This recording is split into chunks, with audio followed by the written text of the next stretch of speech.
Assalamualaikum dan salam sejahtera. Bersua kembali dalam 2030 bersama-sama saya Dr. Jennery Amir. Salah satu daripada aspek ataupun sektor yang terjejas teruk oleh ancaman pandemik COVID-19 dan PKP ialah sektor pendidikan. Di peringkat global, sekitar 800 juta pelajar sekolah tidak turun ke sekolah akibat daripada penguasaan PKP. Jadi jelas bahawa untuk melangkah ke hadapan, pelbagai strategi dan juga pendekatan perlu diambil untuk mengatasi cabaran yang dihadapi. Bagi memperkatakan dan membincangkan isu ini, bersama-sama saya kali ini ialah Encik Ahmad Mali. Terima kasih Cikgu kerana sudi hadir dalam program 2030. Ya. Bagaimana reaksi awal doktor apabila pihak kerajaan mengambil langkah ataupun tindakan untuk memastikan pelajar kembali ke sekolah selepas kita berada terkurung di rumah untuk sekian lama?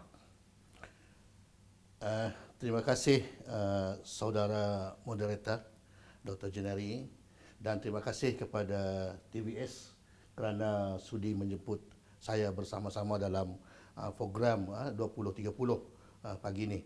Jadi berkaitan dengan isu yang disoalkan oleh moderator kita tadi, ialah di mana pengalaman yang pertama ialah mulai tahun lepas. Bermula tahun lepas, kita tidak menjangka situasi ini, dan sehinggalah ia berlarutan ke tahun ini. Jadi dalam pandangan kita, hemat kita, kementerian sudah sentiasa bersedia, sentiasa merancang perkara-perkara yang sesuai untuk mendepani situasi ini.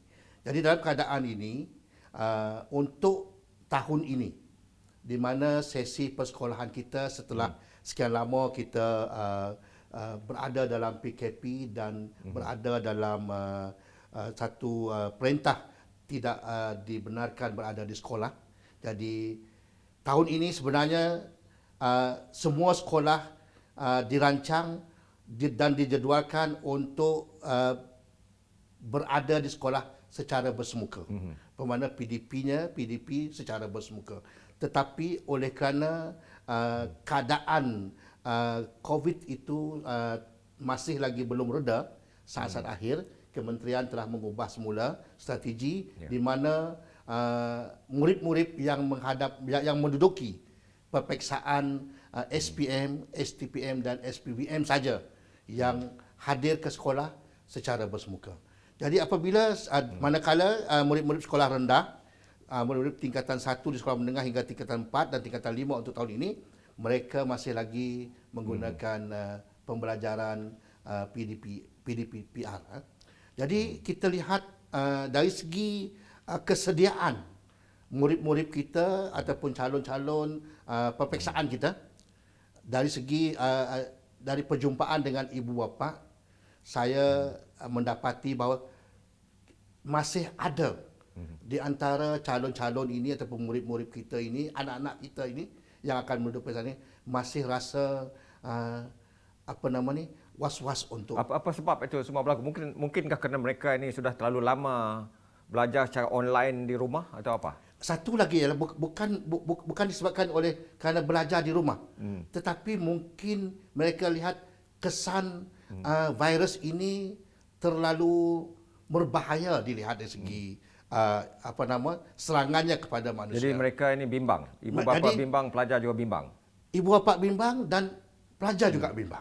Jadi mereka rasa ragu-ragu untuk pergi ke sekolah. Jadi apa dalam keadaan kebimbangan, kerisauan, ketakutan ini?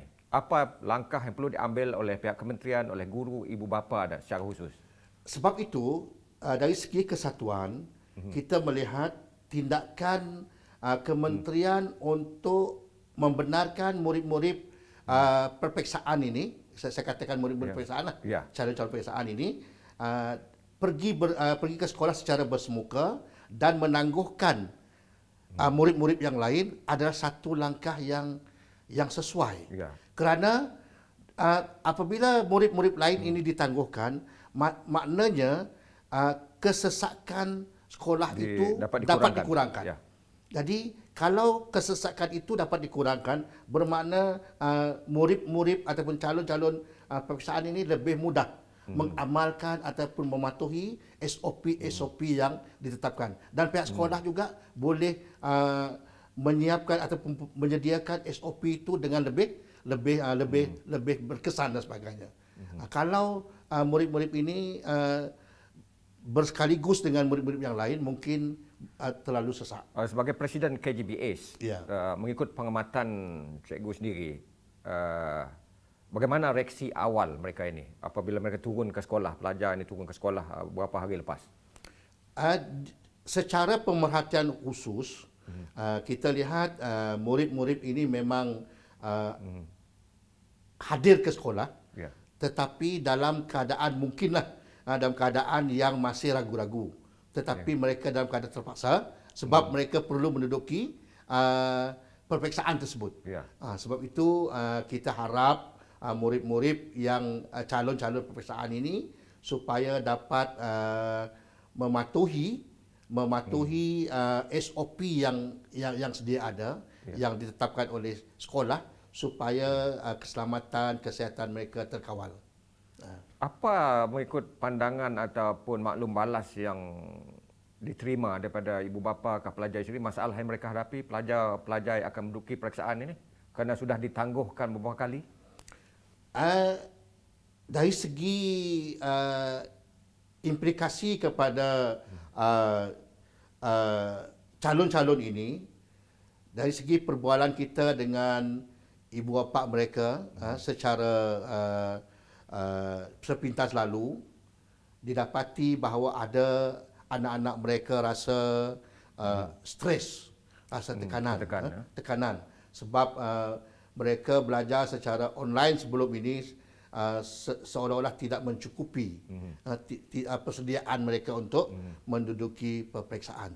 Jadi dan juga apabila mereka secara bersemuka, jadi mereka juga khawatir dengan keadaan pandemik ini masih lagi belum reda. Jadi itu antara faktor yang boleh menjadi kerisauan kepada mereka. Baik, sebagai pensyarah dan guru, apa nasihat Cik Ahmad tentang langkah-langkah yang perlu diambil oleh guru, oleh ibu bapa, oleh pelajar itu sendiri ketika mereka hendak berdepan dengan peperiksaan penting, peperiksaan umum ini? Dari segi kesatuan kita ataupun dari segi kesatuan kita amat mengharapkan dan kita yakin bahawa guru-guru kita sentiasa dalam keadaan siap siaga mendepani situasi ini, kerana kita juga yakin dan percaya bahawa pengalaman yang awal itu sebab pengalaman kita bermula daripada bulan Mac tahun lepas sehingga berlarutan sehingga kini, dan kita juga percaya dengan pengalaman itu kita yakin bahawa guru-guru kita mempunyai strategi tertentu untuk mendepani dan bersama-sama dengan murid-murid untuk calon-calon SPM ini. Dan kita juga harap calon-calon SPM ini fokus kepada PDP yang dilaksanakan supaya mereka menggunakan masa yang ada ini sebagai peluang yang terakhir ataupun peluang untuk mereka membuat persediaan yang terakhir sebelum menduduki peperiksaan. Untuk memperkatakan tentang proses pengajaran pembelajaran PDP ini dengan lebih lanjut, kita akan perkatakan selepas rehat.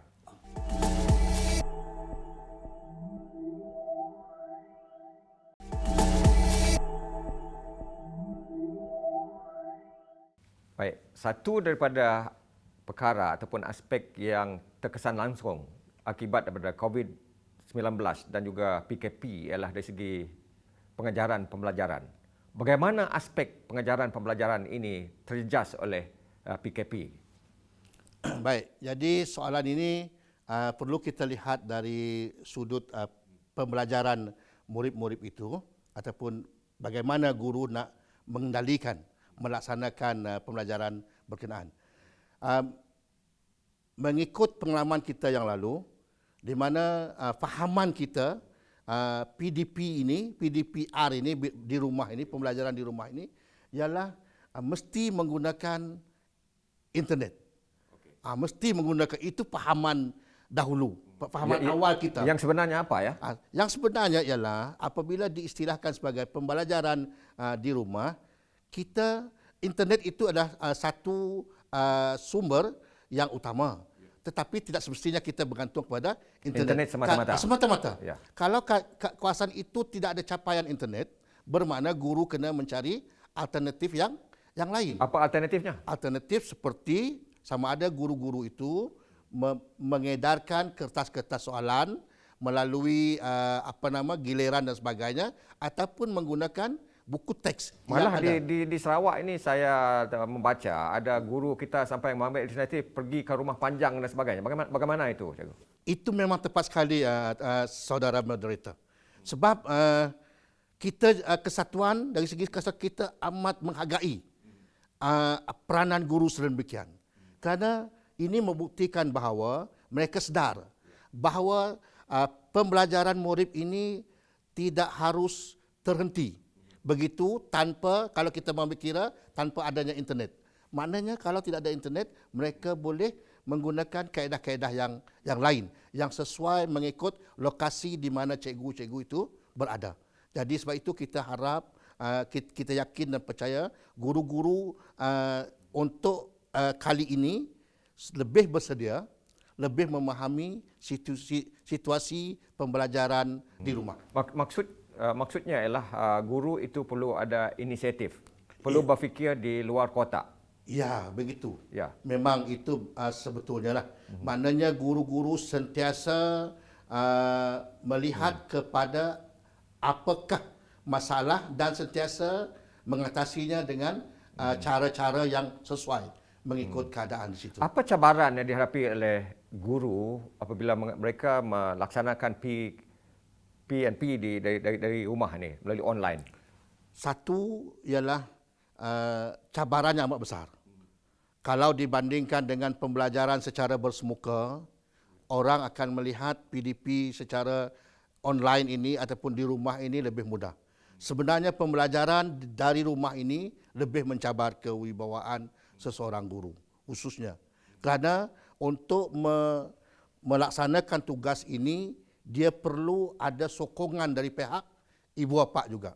Kalau semata-mata tugas ini dimainkan oleh guru, mungkin pembelajaran ini tidak begitu berkesan. Adakah guru kita bersedia, khususnya di Sarawak, dari segi penguasaan teknologi ini, pengajaran dan sebagainya dalam konteks pengajaran melalui dalam talian?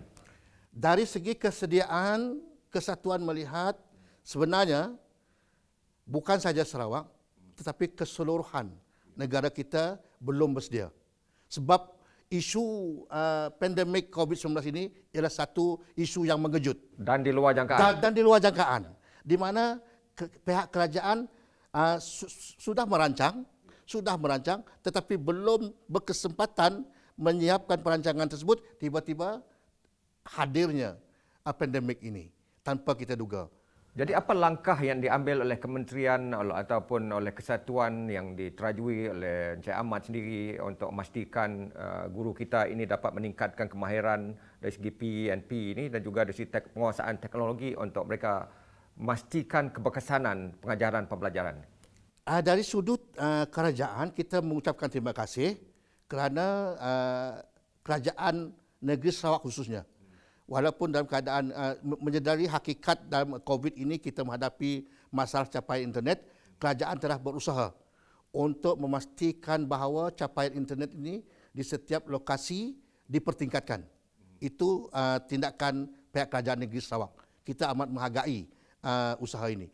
Tetapi bagi guru-guru sendiri, pihak kementerian telah merancang program-program kursus secara online juga, untuk mendedahkan kepada guru-guru bagaimana kita nak menyampaikan, melaksanakan pembelajaran di rumah ini dengan lebih berkesan. Maksudnya guru itu tidaklah duduk diam seperti yang ditohmahkan oleh pihak-pihak tertentu. Memang itulah hakikat kita. Guru tidak boleh duduk diam kerana mereka memastikan bahawa PDP itu terus dilaksana. Jadi ada tuduhan mereka tidak faham tentang apa yang berlaku sebenarnya. Guru ini sentiasa membuat persediaan dari segi perancangan, pengajaran dan sebagainya. Dan suatu yang tidak adil bagi guru ialah ada lemparan, tuduhan mengatakan mereka makan gaji buta. Bagaimana Cik Ahmad sendiri mempertahankan guru ini? Dari sudut kesatuan kita amat sedih lah. Kita amat sedih dan kita amat rasa kesal dengan lemparan tuduhan seperti ini. Tetapi ini tidak semua masyarakat ataupun tidak semua ibu bapa melemparkan tuduhan sedemikian. Mereka yang tidak memahami keadaan guru ini. Sebenarnya dalam keadaan PKP dan PDPR ini, guru-guru tugas mereka semakin berat. Apa cuba huraikan, kerana kelihatannya halayak atau rakyat pada keseluruhannya macam tidak begitu faham akan tugas-tugas dan beban dan tanggungjawab yang dihadapi oleh guru ketika PKP ini. Ya. Jadi saya cuba nak beri pendedahan ataupun menyelongkar sedikit apakah peranan guru semasa berada dalam PKP ini. Jadi bila mereka mengajar PDPR ini, bukan bermakna mereka relax di rumah. Mereka perlu membuat persediaan sebelum mereka mengajar. Dan juga mereka perlu memastikan bahawa adakah murid-murid mereka itu dapat dihubungi secara online ataupun menggunakan kaedah yang lain. Itu kena mereka kaji juga. Mereka lihat. Dan juga selepas mereka mengajar itu, mereka perlu ada input. Mereka perlu ada maklum balas dan sebagainya. Apatah lagi pihak jabatan, pihak kementerian juga memantau benda ini. Memantau. Apa jenis pemantauan dilakukan? Laporan-laporan. Laporan-laporan dari segi dari segi pembelajaran itu. Sama ada dapat disampaikan ataupun tidak. Jadi itulah. Jadi maksudnya dalam konteks PKP dan PNP ini, beban dan tanggungjawab guru itu sebenarnya meningkat, bukannya berkurangan. Bukan berkurangan, betul. Saya mengakui itu. Tidak, malah makin berat. Makin berat untuk itu. Jadi lemparan tadi menuduh guru-guru makan gaji buta ini, saya bagi pihak Kesatuan Guru Bumi Dasar KGBS khususnya dan guru-guru mohon tuduhan ini dihentikanlah. Baik, Encik Ahmad, kita akan perkatakan isu apa kesannya bukan sahaja terhadap guru tetapi juga terhadap pelajar sendiri, dari segi mental, dari segi emosi mereka akibat daripada PKP dan COVID-19 selepas rehat.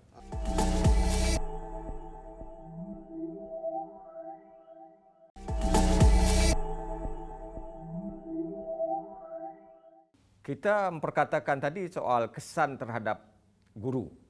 Pasti yang turut terkesan secara langsung ialah murid dan pelajar. Agaknya, apa kesan dari segi mental, dari segi emosi, dari segi pembelajaran, kemahiran dan sebagainya? Mengikut pandangan seorang murid yang menjadi ahli panel dalam seminar hak asasi kanak-kanak sebelum ini, di mana saya juga turut serta dalam seminar tersebut. Murid ini menjadi wakil menyatakan bahawa mereka kalau nak diberi pilihan sama ada belajar secara online ataupun belajar bersemuka, mereka lebih suka memilih belajar secara bersemuka. Kerana apa? Kerana berdasarkan pengalaman murid ini tadi, beliau menyatakan bahawa pembelajaran online ini mendatangkan stres kepada mereka, tekanan. Tekanan bagaimana itu ya? Mengapa tekanan? Tekanan dari segi mental dan tekanan dari segi emosi. Kerana dia kata, pertama kalau tidak ada internet contoh, sudah menjadi masalah pada dia. Dia rasa akan tercicir dalam pembelajaran itu. Sedangkan rakan-rakan dia lain sudah boleh mengikuti. Itu tekanan yang pertama. Tekanan yang kedua ialah di mana kalau dia berjaya menggunakan online, dia terpaksa mengikuti pembelajaran itu sepanjang hari. Sepanjang hari. Tanpa henti dia kata. Sebab guru-guru mungkin boleh bertukar, tetapi dia tidak bertukar. Berdepan dia berdepan dengan laptop. Laptop. Ataupun komputer dia, ataupun handphone dia. Jadi itulah cabaran dia lah. Jadi dia kata stres disebabkan oleh keadaan pembelajaran sebegini. Jadi itu antara lain tekanan Dari segi mental dan emosi. dari segi emosi, Emosi. dan generasi ini dikatakan sebagai lost generation. Ya.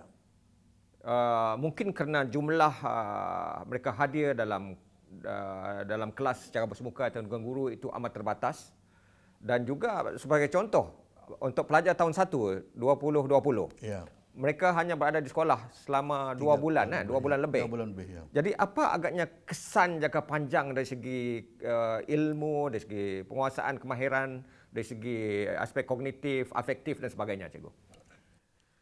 Kalau kita lihat dari sudut kesan jangka panjang, tidak boleh kita nafikan kesannya sedikit sebanyak terkesan akibat pandemik ini.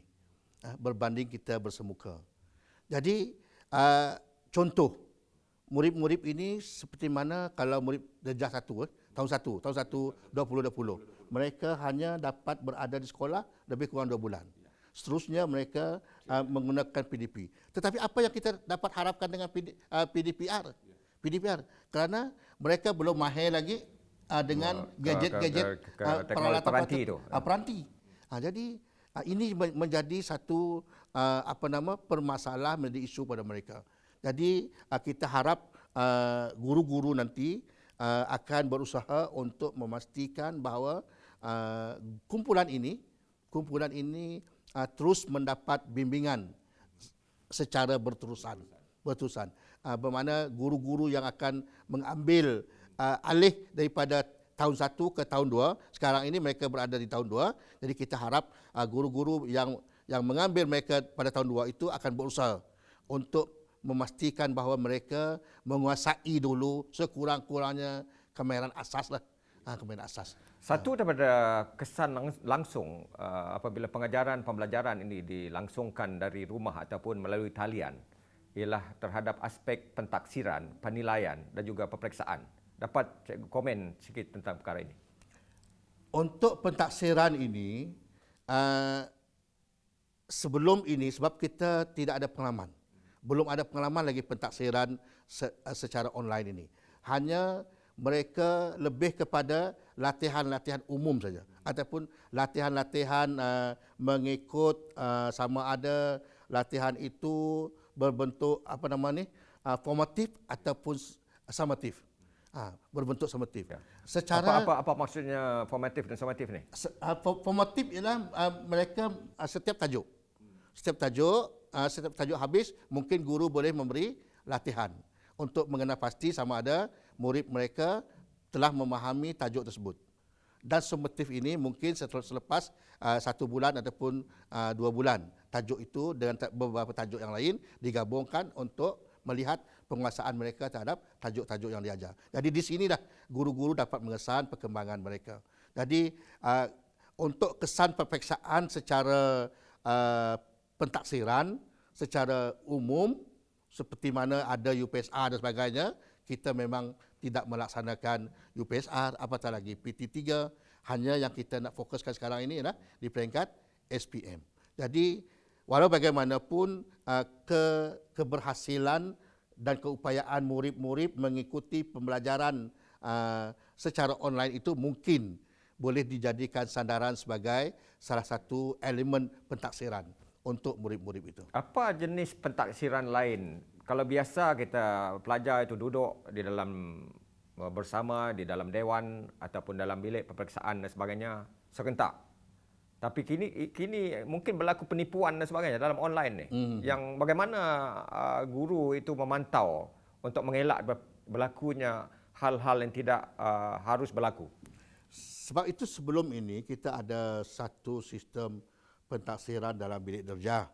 Tetapi pentaksiran ini perlu berada dalam bilik darjah. Mungkin kaedah pentaksiran ini perlu diubah sesuai mengikut keadaan supaya dapat digunakan pakai sebagai satu instrumen untuk mengenal pasti murid-murid kita itu menguasai sesuatu bidang.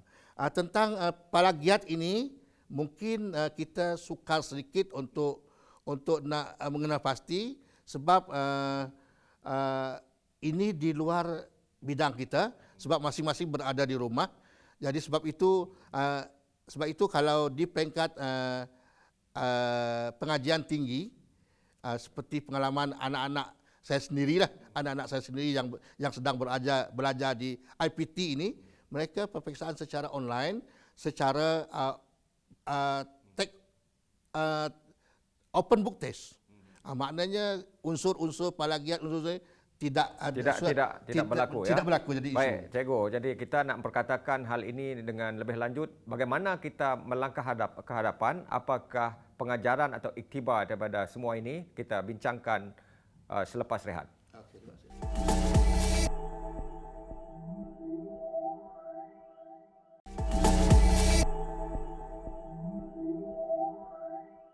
Satu daripada perkara yang mungkin kita pelajari ialah dari banyak perkara yang dapat kita pelajari daripada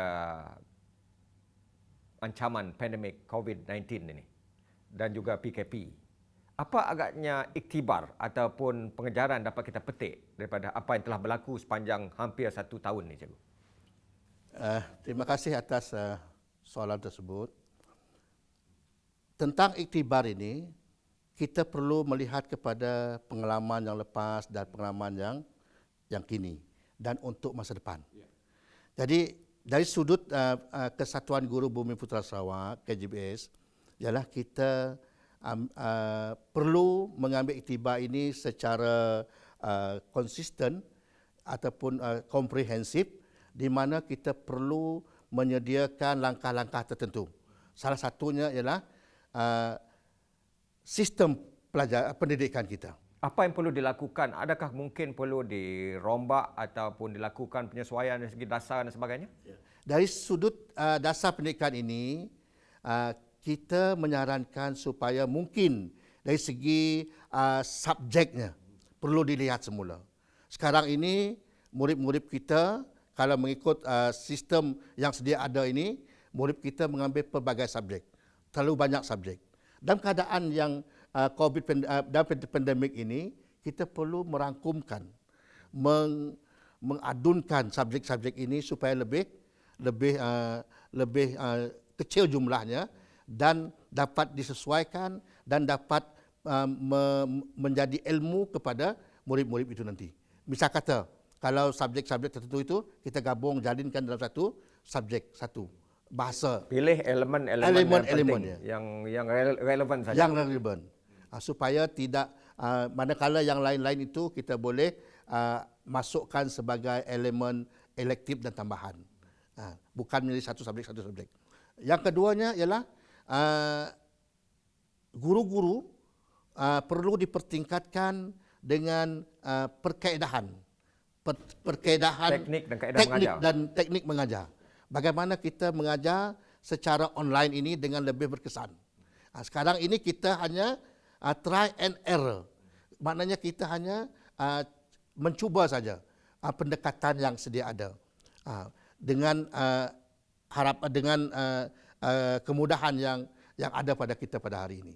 Yang ketiganya sudah pasti, kita mengharapkan pihak kerajaan khususnya dan Kementerian Pendidikan khususnya supaya dapat menyediakan prasarana-prasarana yang berkaitan dengan capaian internet dan kemudahan gadget. Baik, itu satu perkara yang penting disentuh oleh Cikgu Ahmad sendiri, iaitu dari segi akses kepada internet. Wujud jurang lebar bukan saja antara pelajar murid bandar luar bandar, tapi antara golongan B40 dan juga T20 dan sebagainya, atau middle 40 itu.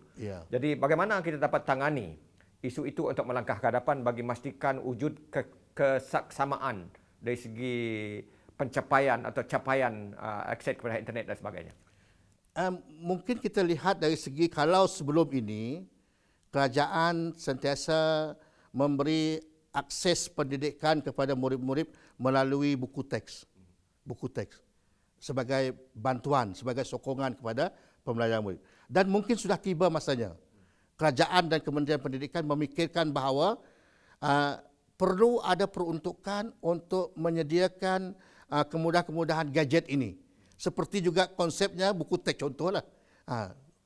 Maknanya kalau ada berlaku keadaan seperti ini, gadget ini adalah pinjaman untuk kumpulan-kumpulan tertentu supaya mereka tidak tercicir.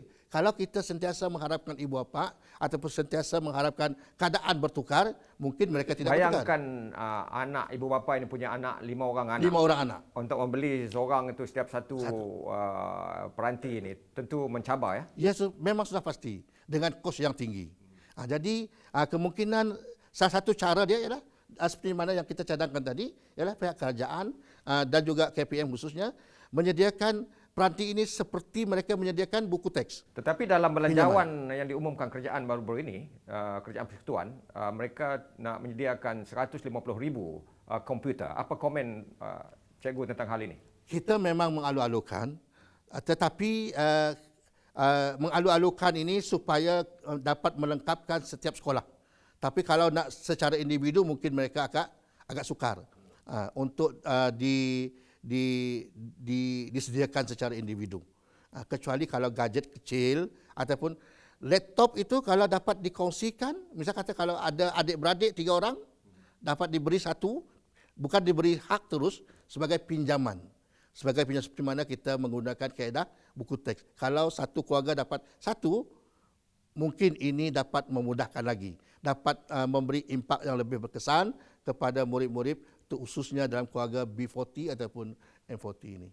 Secara khusus kepada ibu bapa, apa pengejaran daripada semua ini? Kepada ibu bapa, kita juga mengharapkan yang pertama sokongan. Yang pertama mereka harus faham dulu. Faham keadaan ini bahawa kita sama-sama berada dalam situasi baru sekarang. Yang orang kata normal baru. Kita berada dalam keadaan situasi ini. Ibu bapa pun berada dalam situasi ini, guru-guru pun berada dalam situasi ini. Bermakna kita tidak boleh menyalahkan satu sama lain. Guru tak boleh menyalahkan ibu bapa tak boleh menyalahkan. Apa yang penting adalah dokongan dan kerjasama kita.